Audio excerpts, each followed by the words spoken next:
Bonjour à tous, soyez les bienvenus sur le plateau de Combat Club. À quelques semaines du Victory, il a interrompu sa préparation pour venir nous rendre une petite visite, le triple champion du monde, Cyril Benzaket. Bonjour Cyril. Bonjour Lucie. Et puis quand on parle de pieds-points, eh bien Kamel Kemili n'est jamais loin. Bonjour Kamel. Bonjour Lucie. Vous avez vu ce talent pour la rime? Oui, incroyable. ça marche bien. Alors, au programme aujourd'hui, gros focus sur toi Cyril, parce que tu es un boxeur de talent, on le sait déjà, mais on va te redécouvrir encore un peu aujourd'hui. Tu es aussi la coqueluche des promoteurs, mais aussi des médias. On va en parler plus largement, mais ce qui nous intéresse là tout de suite, c'est ta participation au Victory. Et là, il y a un combat assez ardu qui t'attend. Oui, parfaitement, un gros combat. Donc, je tiens déjà à remercier Dominique Marinaki pour sa confiance et cette belle organisation qui se passe à Levallois maintenant depuis quelques années. Et face à moi, donc, j'aurai donc affaire à Alexander Stekurenko qui vient tout juste de remporter le Kunlun là, il y a quelques mois face à notamment Dimitri Valente en finale. Donc, c'est dire si le niveau est relevé. Il est un peu plus expérimenté que moi par son âge et par, on va dire, sa participation dans des grosses organisations. Et c'est un super challenge pour moi. Moi, j'avais hâte de me frotter à l'élite internationale et Dominique m'a donné cette opportunité. Donc, Hâte, oui, mais tu as déjà un petit peu l'habitude des grands rendez-vous. j'ai l'habitude des grands rendez-vous, mais celui-là tout particulièrement a une belle saveur parce que c'est une organisation internationale. Il y a d'autres grands combattants avec moi, comme notamment Chingiz Alazov. Et boxer à ses côtés, par exemple, c'est très flatteur pour moi. Donc non, je suis ravi. Qu'est-ce qu'on peut dire de cette opposition, Kamel? Mais Stekurenko, il parlait d'avantage d'expérience dans les organisations. Il aura aussi l'avantage de l'expérience dans cette organisation, hein, puisque lui, il a déjà boxé, on l'avait commenté. C'était un combat revanche contre Karim Gadji. Il avait battu Karim lors d'un Glory, et puis quelques mois après, Karim a pris sa revanche face à lui. Mais c'était un combat vraiment très serré, à l'aller comme au retour d'ailleurs. Et donc, ça va être effectivement un très très gros challenge. Il sera aux côtés de Chingiz Alazov. Il sera même juste avant Chingiz Alazov, puisque c'est le co-main event. Ah oui. Alors là, on parle de Karim Gadji. Ça veut dire que c'est une catégorie qui a quand même assez relevé ta catégorie, Cyril. Alors, la catégorie est assez relevée. Il faut savoir que des athlètes comme Karim Gadji ou Yohan Lidon, en fait, sont montés de catégorie. À l'origine, ils étaient plus dans les 75. Mais aujourd'hui, chez les 80, voilà, il y a énormément de combattants. On est entre deux catégories. Donc, on arrive à retrouver des boxeurs qui viennent d'en dessous ou du dessus. Et face à Alexander, c'est vrai, par rapport au combat de Karim, il a un style vraiment éprouvant. Il met sans cesse un pressing, il étouffe ses adversaires, voilà, il colle énormément et donc tactiquement on a travaillé sur cet axe-là avec mon coach Alexandre Ngom-Priso. Tu as déjà été confronté à ce type de situation où on t'oppresse comme ça constamment, où on t'asphyxie? Alors j'ai déjà été confronté mais généralement ça dure pas plus d'un round. En revanche avec Stekurenko, lui il a trois poumons lui. Lui il le fait pendant tout le combat. Rounds, ouais. Et ce qui est assez étonnant, c'est que c'est le genre d'adversaire qui, ça ne le dérange pas de prendre des coups. Il encaisse assez bien, parce que je l'ai vu prendre beaucoup de coups, et sans pour autant changer sa tactique et se mettre à défendre. Il continue le pressing, même quand on met des coups. Donc j'ai travaillé en conséquence. Donc la clé là, c'est le physique, mais aussi le mental. Le mental et l'intelligence du combat à ne pas rentrer dans son jeu avec des déplacements et beaucoup de pivots sur le ring. Kamel, le Victory, ça reste une très belle exposition. C'est l'un des meilleurs événements en France à l'heure actuelle? En kickboxing, oui, très certainement. On a le Partouche Kickboxing Tour là, dont on a démarré la nouvelle saison. Ça vient se mettre à côté avec le Monte Carlo Fighting Masters aussi. Voilà, c'est on va dire les trois en kickboxing plus belles organisations. Après, il y en a des très belles aussi, mais ils mixent le Muay Thai et le kickboxing, le Victory. Donc on a été habitué à l'avoir au mois de décembre. On était un petit peu en manque là cette année. On ne l'a pas vu arriver. Et puis Dominique Marinaki nous a fait la bonne surprise donc de le programmer fin mars, le 25, toujours à Levallois-Perret. Oui, avec une superbe fight card, on va en parler tout à l'heure. Très international, comme l'a dit Cyril. Vraiment, on a toutes les nationalités qui sont représentées. C'est un vrai challenge pour un promoteur de faire venir comme ça. On sait que économiquement, c'est plus facile de faire venir une cargaison entre guillemets de boxeurs du même endroit. Là, vraiment, il va piocher les meilleurs aux quatre coins du monde, peu importe la dépense. Ce qui compte, c'est le résultat sur le ring. C'est une étape importante dans ta saison? C'est une étape très importante. Je m'y suis préparé d'ailleurs avec un combat.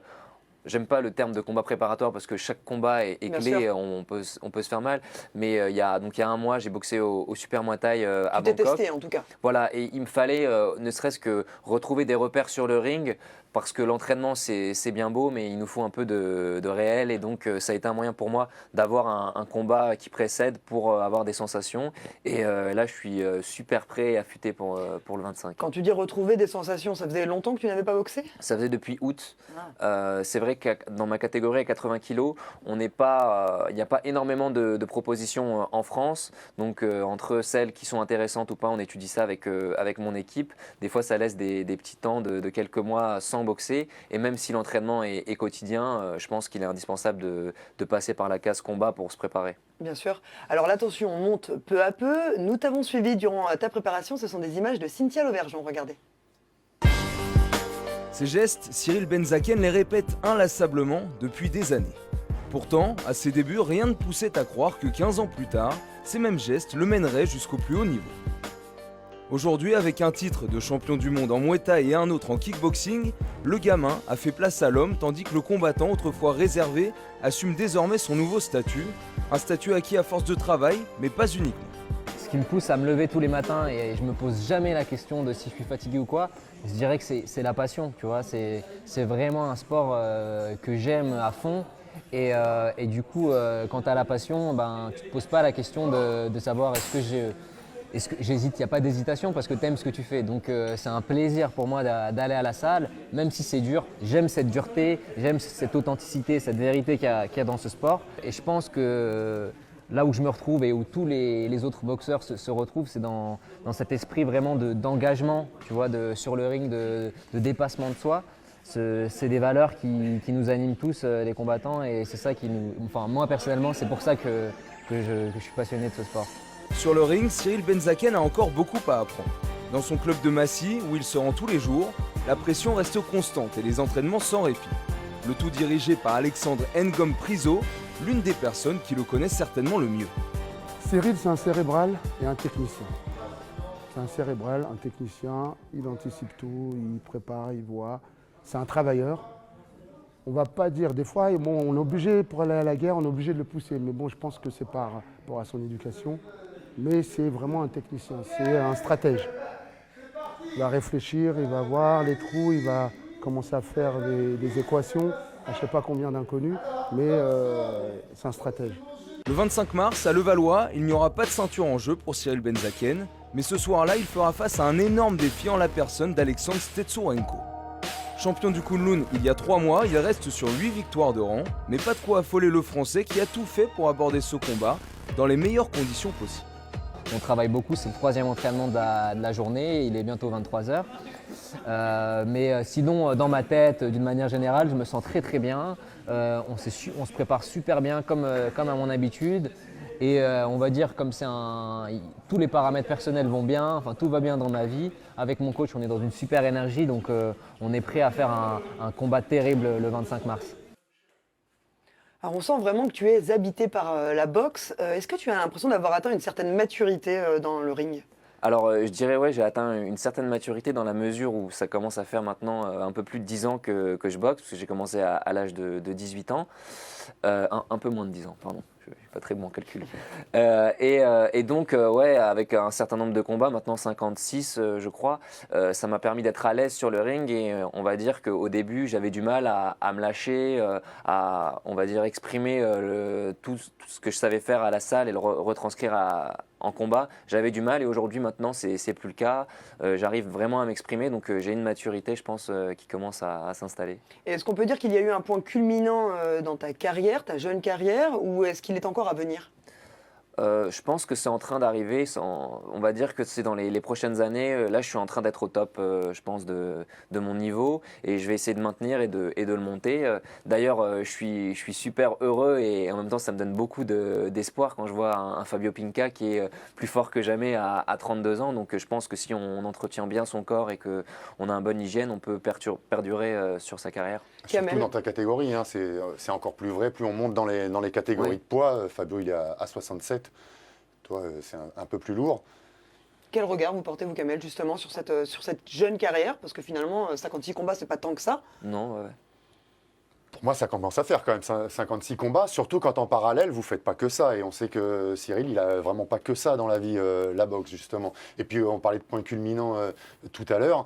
Je pense qu'à défaut de points culminants, on a déjà atteint un beau palier le jour où tu as organisé ton championnat du monde dans ta faculté à Dauphine. Oui, on Je avait. pense que ça, c'est quand même un souvenir assez inoubliable. pour l'expo en soi d'organiser à Dauphine, et puis parce que ce soir-là, c'est bien passé. Ouais, effectivement. Ouais, c'était un super souvenir. On avait mis ça en place avec l'AIT Agency, c'était incroyable. Arriver, voir sa fac dans laquelle on passe ses examens, un ring installé et le double travail, en fait, c'est vrai que ça, c'était épuisant. Après, je pense que tous les boxeurs ont aujourd'hui, la majorité, un travail à côté parce que malheureusement, financièrement, c'est délicat de réussir à vivre avec uniquement comme travail la boxe. Donc, on a tous des parcours un peu singuliers. Et moi, c'était les études, quand d'autres, c'était un autre métier. Et donc, c'est vrai que ça m'a fatigué, mais en même temps, on développe des capacités dans les études qu'on peut retranscrire dans la boxe. En l'occurrence, au début, moi, ce côté un peu stratège réfléchi a aussi été un frein, dans la mesure où quand tu réfléchis sur le ring, il ne se passe rien en attendant, et donc tu prends des coups. Mais en même temps, c'est une qualité parce que ça te permet de réfléchir à ce que tu fais, à être stratège et peut-être à moins s'exposer. Alors, la partie intellectualisée, il faut peut-être plutôt l'aménager dans l'entraînement, j'imagine, en préparation, et ensuite on laisse l'instinct de survie, j'imagine, dans le ring Alors, s'exprimer. exactement. On va dire que dans l'entraînement avec Alexandre Ngom, mon entraîneur, on est vraiment dans une phase toujours stratégique où nous, notre plan, c'est toujours d'étudier nos adversaires sur leurs qualités et moins leurs défauts, puisque les défauts, on se dit qu'ils les auront pas sur le prochain combat, mais les qualités d'un boxeur, enfin d'un athlète en général, je pense pas qu'elles évoluent trop, donc on travaille sur les qualités de mon adversaire, de manière à ce que je sache à quoi m'attendre. On me voyait faire un exercice là où j'avais un pied dans le pneu, par exemple. C'était une manière de travailler sur la qualité de mon adversaire, qui était donc ce pressing, ce travail à mes-distances, pour que quand je me retrouve dans la situation de force de mon adversaire, je ne sois pas perdu. Alors Kamel, vous qui rencontrez énormément de combattants toute l'année, être boxeur pro, c'est à la portée de tout le monde ou ça demande quand même un certain tempérament de base? Oh non, c'est pas à la portée de tout le monde. Monter sur un ring, déjà, c'est pas à la portée de tout le monde. Il faut être un peu spécial pour aller comme ça. Un peu sadomaso peut-être? Braver. Ou courageux, selon la définition de Keus D'Amato. Ils ont peur et puis finalement, ils y vont quand même. C'est ça, et franchement, c'est exactement ça, comme disait Keus D'Amato. Parce que le premier combat, moi personnellement, et je pense que d'autres boxeurs se retrouveront dans ce que je vais dire, on se dit, mais qu'est-ce que je fais là? Pourquoi aller prendre des coups comme ça? Après, on repense à toutes ces heures d'entraînement où on a passé des journées à s'entraîner pour quelques minutes de combat. Et au final, c'est peut-être le courage. Et je pense que les valeurs qu'on retrouve vraiment dans chaque combattant, c'est l'envie d'aller chercher au meilleur, au plus profond de soi, de se dépasser. Et cette valeur d'engagement, qui nous pousse à prendre des coups et à souffrir. Alors la performance, justement, toi, c'est vraiment devenu ta signature. Hein. Tu es performant dans tous tes domaines d'activité et tu en as un certain nombre. Donc tu as été étudiant, tu as fait de grandes études donc, dans le marketing, l'entrepreneuriat, l'innovation. Alors où tu en es dans tout ça maintenant? Toujours étudiant, tu as lancé ton entreprise? Alors exactement, donc j'étais étudiant jusqu'en 2015, j'ai été diplômé et suite à ça, donc j'ai eu une année de break où ça m'a permis de un peu réfléchir à ce que je voulais faire, à ce que je voulais pas faire. Réfléchir encore. Exactement. Tu réfléchis un peu trop. Hein, ouais, je vous l'ai dit, c'est un petit peu mon point faible. Et donc après avoir réfléchi, j'ai décidé de me concentrer pleinement à ma carrière. Seulement, comme je disais, ça suffit pas pour en vivre. Donc du coup, j'ai monté ma société qui produit et développe mon image avec que ce soit des associations avec des marques ou bien des mises en place d'événements comme on l'avait fait en 2015 à Dauphine, le refaire dans un autre lieu. Et alors l'innovation dans tout ça, tu as complètement laissé tomber, les nouvelles technologies, ce genre de choses? Alors les nouvelles technologies, j'ai pas les qualités pour développer des nouvelles technologies. Quand même, je suis très intéressé par l'aspect high-tech de la boxe qu'on pourrait lui donner avec notamment les gants connectés ou avec des coups connectés. Comment améliorer la performance d'un athlète en boxe en mettant à disposition ce genre d'outils. Mais je suis pas à même de développer ce genre de produit. Alors justement, la question que tout le monde se pose, c'est comment fait-il? Parce que tu es un peu un spécialiste des relations publiques, on te voit partout, sur tous les magazines, tu as énormément de contacts. Les gens se demandent comment tu fais. Est-ce que tu gères toi-même ton image ou est-ce que tu t'es entouré de personnes qui gèrent cet aspect-là? Alors, tout d'abord, j'ai commencé à la gérer de manière inconsciente quand j'étais étudiant en marketing où à mon avis, il y a un lien qui s'est fait entre le produit sur lequel on travaillait, qui pouvait être un produit L'Oréal, et notamment le boxeur, enfin un athlète de haut niveau qui est entre guillemets un produit pour une marque, dans la mesure où c'est un outil de communication. Et après, je me suis entouré de personnes, notamment Jean-Philippe Rébaud, et qui lui m'accompagne sur cette partie gestion d'image et qui me conseille, me suggère et me donne les bons choix à faire pour avoir une image, on va dire, cohérente avec qui je suis au fond, quoi. Et donc voilà, pour répondre à ta question. Eh bien voilà, c'est une réponse tout à fait cohérente. Kamel, est-ce qu'on en a beaucoup des profils comme ça dans le monde du pied-point? Non, on a beaucoup de caractères uniques, c'en est un, et il a sa spécificité, vraiment, Cyril. Mais on aime bien dans la boxe aussi, nous, notre travail à SFR Sport 5, c'est aussi d'embellir un petit peu toutes ces disciplines. Et on aime bien quand on tombe sur un boxeur qui sort des clichés, des idées préconçues. Voilà, Cyril, c'est une tête bien faite et une tête bien pleine. Et puis en plus, c'est un excellent boxeur, sympathique, Merci beaucoup. accueillant, généreux. Enfin, vraiment, il a énormément Merci. de qualités. Alors là, Merci beaucoup. là- Mais c'est vrai que j'aimerais rebondir sur ce que tu viens de dire. Notamment, il y a pas mal d'années, on avait tendance à mettre en avant toujours le même type de boxeur, le boxeur cliché, quoi. Qui, en fait, on mettait en avant un trait de la personnalité du boxeur qui n'était pas tous les traits de sa personnalité. Je pense notamment à Tyson, où on mettait en avant son côté agressif, et il avait d'autres côtés en lui, très technicien, parce qu'au final, c'était quand même un boxeur Et bosseur. très travailleur et très technique, mais c'est pas ce qu'on a mis en avant. Et aujourd'hui, des chaînes spécialistes comme ça qui parlent de l'ensemble du panel de boxeurs qu'il y a en France ou même à l'étranger, ça permet de voir que chaque profil est atypique, et je pense qu'un boxeur est très intéressant à étudier. Oui, c'est toujours des parcours, parce que ça rejoint ce que tu disais tout à l'heure. Il faut avoir quelque chose de spécial pour monter sur le ring. Alors, ils ont tous ça en commun, et puis après, ils ont leur parcours respectif. Mais il n'y a pas de personnage plat dans la boxe, jamais. Alors, tu as aussi des projets dans la télé, on t'a vu dans plusieurs émissions, on t'a vu dans Vendredi tout est permis avec Arthur, dans Ninja Warrior. La télé, ça fait partie de tes projets? Alors, je dirais pas que ça fait partie de mes projets. C'est un peu comme, comment dire, comme un agriculteur. Je sème des graines, et après je vois où elles poussent. Aujourd'hui, je suis concentré sur la graine de la boxe. Grâce à elle, j'ai eu des opportunités où on m'a invité dans des émissions, notamment Ninja Warrior, etc.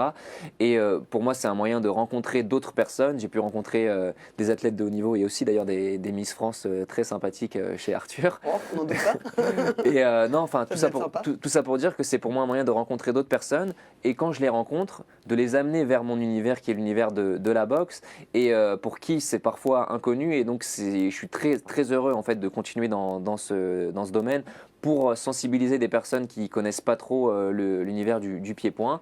Après, demain, je ne sais pas encore si je suis destiné à être, à avoir un rôle dans la télévision. Alors, tu as été contacté par des émissions de divertissement que tu aurais refusé éventuellement? Oui. Des oui. téléréalités, par exemple? Ouais, voilà, exactement. Ouais, j'ai pas trop, c'était pas trop mon truc, tout ce qui était télé-réalité.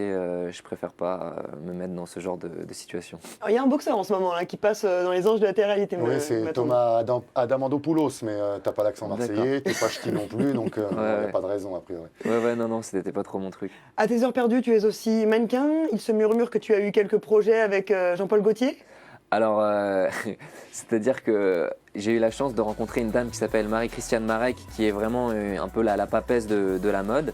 Et elle, quand elle m'a rencontré, elle m'a tout de suite dit, voilà, il faut absolument que tu rencontres Jean-Paul Gaultier, parce qu'il a fait en 2010 une collection spécialisée pour la boxe. Donc il avait fait un défilé de tenues de boxe.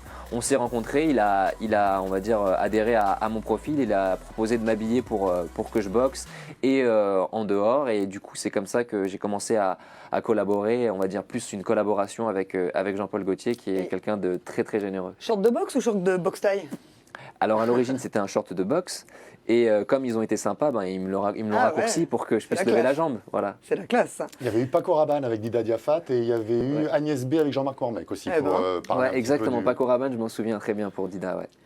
Alors, on va revenir un petit peu aux victories, parce que là, c'était la Ouais. grosse parenthèse, Cyril Benzaken qui est partout. Maintenant, j'aimerais savoir ce qu'on va retrouver d'autre au programme de cette soirée du Victory, Kamel. Eh bien, comme à chaque fois, on va avoir vraiment de très très très beaux champions. Alors, Cyril contre Stetkorenko, en soi, déjà, c'est un main event. Il y en a un second, on l'a dit tout à l'heure, ce sera Chingiz Alazov sur SFR Sport 5. On le connaît par cœur. Je crois que c'est même en France on le connaît le mieux. À mon avis, c'est le pays où il a le plus combattu. Chingiz, on l'apprécie beaucoup. On l'a vu donc déjà au Victory.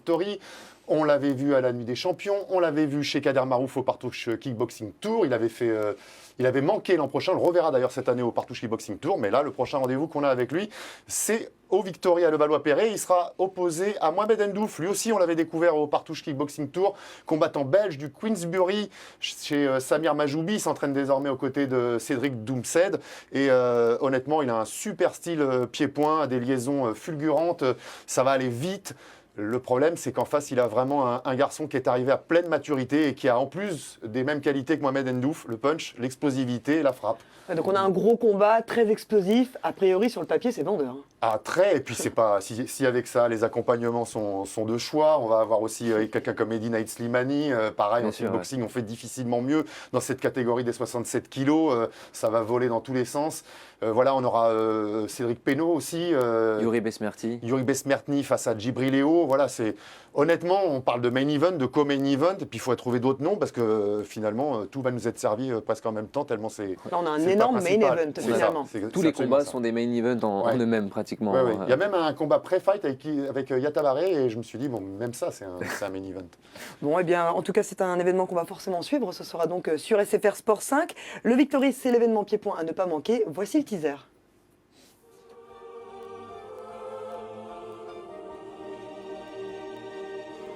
Ready or not, here I come.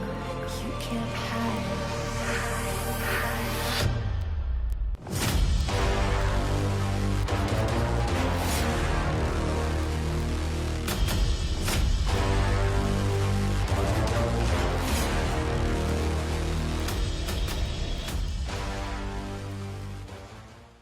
Allez, on passe à votre moment favori, la Minute Vérité. Donc la Minute Vérité, Cyril, ce sont plein de questions improbables que je vais te poser. Il va falloir répondre de manière spontanée et surtout de manière très honnête. Est-ce que tu es prêt? Je suis prêt. Alors c'est parti pour la Minute Vérité. Première question, est-ce que tu préfères être en costume ou en short de boxe? Short de boxe. Sur la page, plutôt slip de bain ou short de surfeur? Entre les deux, Ah, Ça- c'est-à-dire un short de bain mais court. D'accord. Plutôt Scarlett Johansson ou Jessica Alba? Scarlett Johansson. Lorsque tu étais adolescent à l'école, est-ce que tu étais plutôt au premier rang ou plutôt au fond de la classe? Au fond de la classe. Ah, perturbateur. À mes débuts, ouais. À mes débuts, ouais. Plutôt restaurant ou cinéma? Cinéma. Et donc ton film préféré? Oh là, mon film préféré, allez, Rocky. Rocky, ok, pas de souci. Une personne qui t'a inspiré dans ta carrière? Je dirais Aurélien Duhart, avec qui j'ai commencé la boxe, et quand je l'ai rencontré, waouh, je me suis dit incroyable. Il fallait que tu marches sur ses traces. Ouais. Ton pire défaut? Mon pire défaut, je dirais, c'est de trop intellectualiser les choses. Souvent, je prends du temps pour, notamment sur le ring, à réfléchir à une stratégie, à ceci, cela, et ça peut me jouer des tours. Et enfin, la chose la plus folle que tu as faite dans ta vie? Alors, je dirais que c'est quelque chose qu'on a fait à plusieurs. C'est avec la. Comment ça? C'est ce qu'on a fait avec la Hit Agency quand on en parlait tout à l'heure, le Dauphine Boxing Tour, installer un ring dans un amphithéâtre à Dauphine, faire venir la boxe qui était cataloguée, alors pour eux, de sport un peu de banlieue, le faire ramener dans le 16e, dans l'université, c'était incroyable. Ça, c'était un truc de fou. Je sais pas si ça C'était se un refera. grand moment. Ça a été un grand moment, d'autant plus qu'en fait c'était donc mon projet d'études et qui a été mené à bien. Et grâce, donc au-delà d'avoir eu le titre, ça m'a permis d'avoir mon diplôme. J'aurais perdu, j'aurais eu le diplôme quand même, je pense. Mais cela dit. Non mais c'est un moyen de pression. Ouais, c'est ça. Le gong de fin a retenti, merci Cyril. Donc tu as été mise à nu dans cette interview vérité. Tu parlais du fait que tu intellectualisais trop. Tu as une anecdote sur ce sujet? Ouais, alors anecdote assez rigolote. La première fois, mon premier combat, je me souviens, je suis avec j'ai mes 3 premiers combats, j'étais avec Aurélien Duhart et on fait le premier round et au moment où je rentre dans le coin, il m'enlève le protège-dents et je me mets à parler, à analyser mon premier round et qui me regarde comme ça et qui se dit mais qu'est-ce qu'il fait ce garçon il est fou, tais-toi et laisse-moi te conseiller. Et donc en fait j'avais tendance à tout le temps parler, à vouloir analyser moi-même mes rounds et donc au lieu de respirer, c'est pas forcément une qualité. Kamel, ça vous interpelle ça? Bah oui, je me dis ça doit être des longues séances de débriefing aussi après le combat du coup. Exactement, après le combat, je me refais le combat des milliers de fois, j'aime beaucoup analyser. Alors quand je suis jamais satisfait tout d'abord, même quand je gagne, je le re-regarde et je me dis bon mince, j'aurais pu faire ci, ça. Et quand je perds, alors encore plus. Et du coup, on passe beaucoup de temps derrière l'écran à débriefer comme vous dites. Alors, tu as le problème de tous les artistes finalement, ils ne sont jamais contents. Donc, tu serais peut-être artiste? Peut-être, Finalement. pourquoi pas. Un truc de plus. Il pourrait. Alors, juste avant de conclure cette émission, quelles sont tes prochaines échéances, tes projets d'avenir? Alors, ce sera le 22 juin du côté de Coubertin, où je vais donc organiser avec mes collaborateurs, où je vais remettre en jeu mon titre mondial ISCA. Et il y aura plein d'autres super combats, notamment a priori le retour de Johan Fauveau ce soir-là. Voilà. Incroyable. Lui aussi, on l'a quitté au Victory, justement. Oui, face à Jimmy Coulibaly. exactement. Ouais. La Un boucle mot sera pour bouclée. conclure, Kamel? 3, rendez-vous le 25 à Levallois-Perret pour le Victory. Venez encourager Cyril. Voilà, venez l'encourager. Si vous êtes du côté de Levallois-Perret, le 15, il y aura la conférence de presse. Ce sera, j'imagine, à l'hôtel Evergreen. Exactement, c'est ça. Et l'horaire, tu dois le savoir mieux que moi. C'est de 11h à midi, quelque chose Voilà, comme c'est toujours bien de venir voir les combattants ce jour-là et ça leur permet d'être encouragés. Puis le 3e, je vous souhaite un joyeux anniversaire un tout petit peu en retard. Merci, c'est gentil, ça. Kamel. Joyeux anniversaire. Merci beaucoup. Alors, on va se quitter sur cette image. Bon courage à toi, Cyril. On te retrouve donc sur le ring. Kamel, on vous retrouve à côté du ring, vous, toujours fidèle au poste. On nous verra à Tours avec Kamel Gemel d'ores et déjà en direct le 18 mars. Voilà, ce sera le rendez-vous est pris. C'est la fin de cette émission. On se retrouve la semaine prochaine pour toujours plus d'actualités des sports de combat. Gardez la forme d'ici là. Bye.